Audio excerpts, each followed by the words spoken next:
Today, we're talking about how short term rentals can be a great moneymaker, but they can come with some limitations. Let's get into it.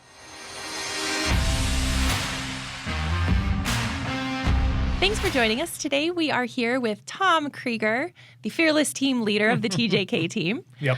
And Tom's going to share with us a little bit today about short-term rentals and what to consider if it's something you're looking to get into. Thanks for joining us. You're welcome, Jill. Tom, can you first start off by defining exactly what is a short-term rental? Well, it's easy to define if you know what you're trying to do, okay? So a regular rental usually has a period of 1 year. Now, sometimes short-term rentals can be as little as 3 months, okay? And sometimes they can be as little as 1 day. So to define a short-term rental, it is something that isn't in the standard rental practice in an area.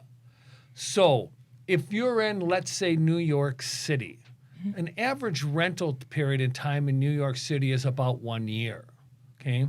But in some areas, people don't need a rental for that long. They're like traveling nurses.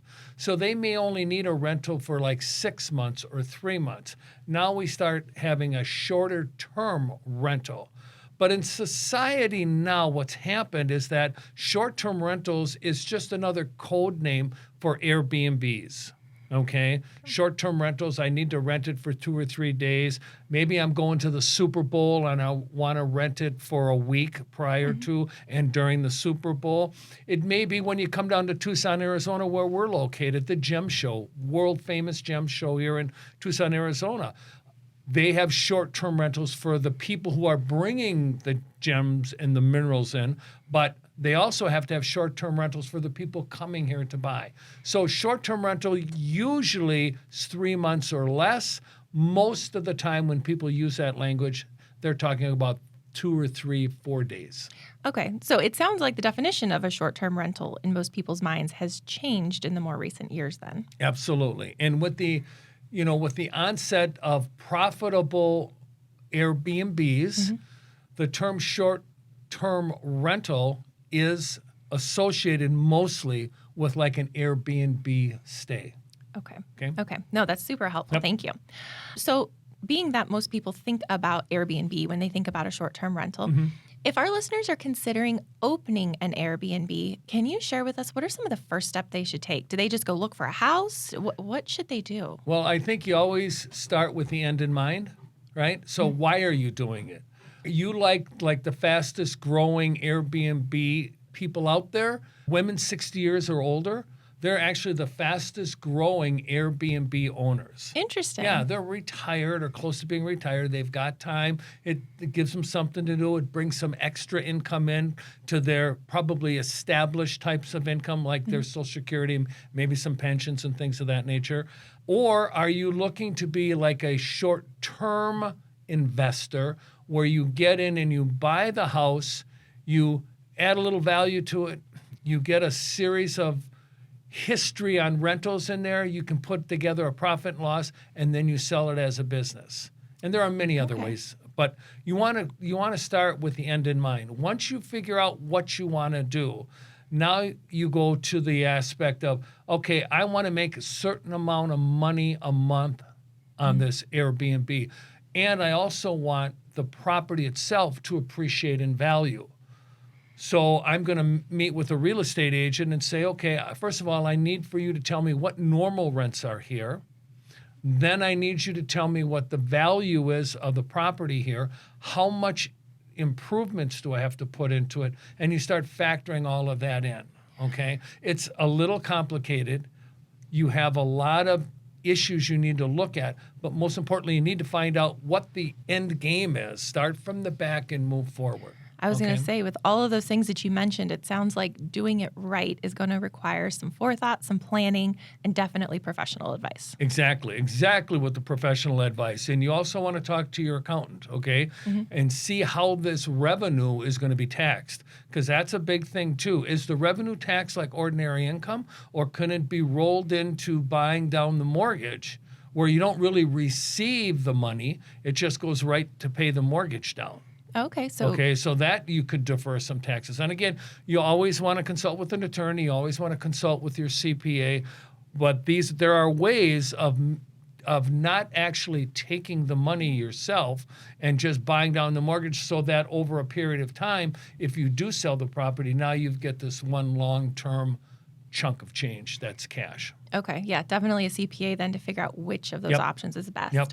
So once somebody decides to go ahead and move forward with this, and have an area they're considering, and perhaps even a neighborhood, what are some things that them and their real estate agent need to be aware of as they are looking for properties and getting this set up? Well, the number one thing, in my opinion, is if you're in an HOA or not.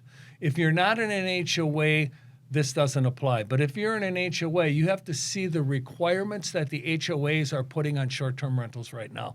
Now, in some areas like 55 and above communities, especially here in Tucson, because we're a destination city, the HOAs are putting 3-month minimum rentals on the property. So they don't want people coming in for a weekend, partying and that, and then leaving and disturbing all the retired people, okay? They also, it doesn't necessarily need to be in a retirement community. It can be in a very upscale community where they don't want transients is the best way to look at it. Yeah. Constant turnaround of people. Turnover, parties, having a good time. They don't want that either. Mm-hmm. The best, in my opinion, the best place to find Airbnb properties are in non-HOAs, okay? Now, you have to do some research. You have to know, is that area going to support the type of daily rents, weekly rents, monthly rents that you're going to need to turn a profit it's a profit that you want, okay? Mm-hmm. So again, you got to talk with your real estate agent, but the number one thing is find out if you're in an HOA or not. Basically, yeah, the restrictions. Yep. Working with a client myself, that's been a big phone call every single time it's an HOA. And most of them, just like you said, there is a 30-day minimum in order to have a rental. So beyond all of that then, what about requirements placed by the city? Is there any sort of special licensing involved or anything? Hey everyone, we want to interrupt this episode to let you know that we are a Keller Williams Southern Arizona franchise. We are also realtors practicing equal housing. Now let's get you back to the podcast. Well, there is now what we're starting to see more municipalities. And again, this is all driven by being able to get money. That's all the reason they put restrictions on you. The municipalities put restrictions on you is because they want income, right? So now in some municipalities, they're saying that the short-term rental operator needs to be licensed.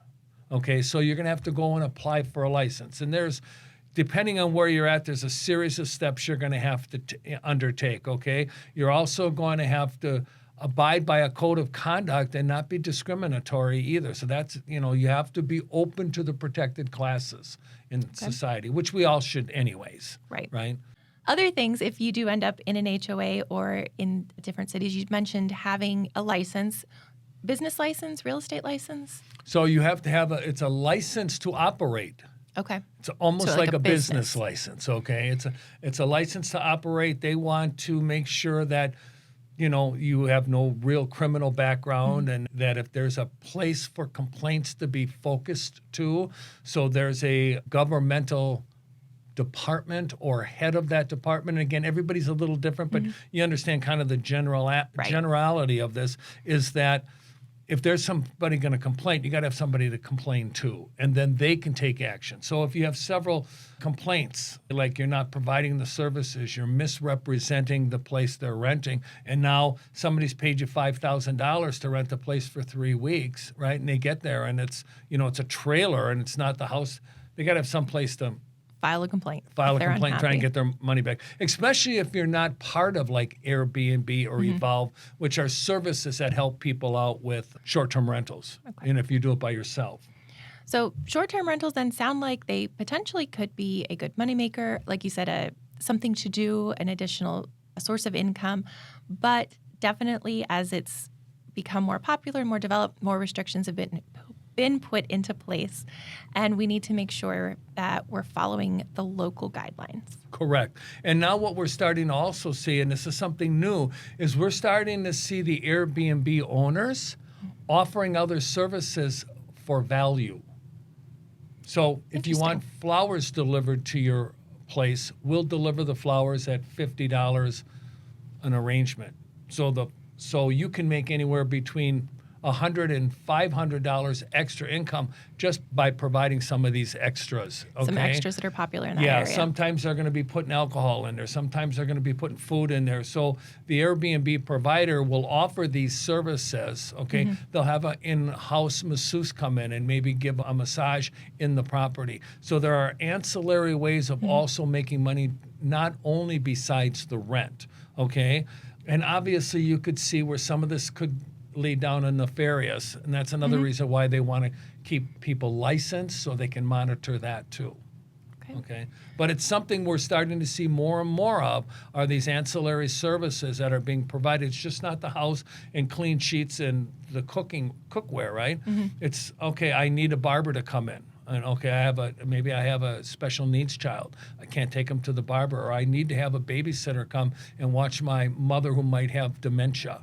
Okay. There's all these ancillary services we're now starting to see in the industry, and what we need to pay attention to is how are those services being provided? Is it a taxable income? Okay, now we're talking from the government side. Of course. And the services that you're providing, are they safe?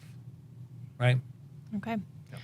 Well, you gave us a lot to think about, lots of different avenues to look down and plans to make for somebody considering this, wanting to make sure you do all your homework. If you have any questions about the Tucson area and our guidelines, or questions about your area, we're able to set you up with a local expert in your neighborhood, and you can get all the information you need. If you're looking for more resources on this topic, please be sure to check the link in the description. Thank you for listening and watching the Nitty Gritty of Real Estate podcast here with the Tom J. Krieger team of Keller Williams, Southern Arizona.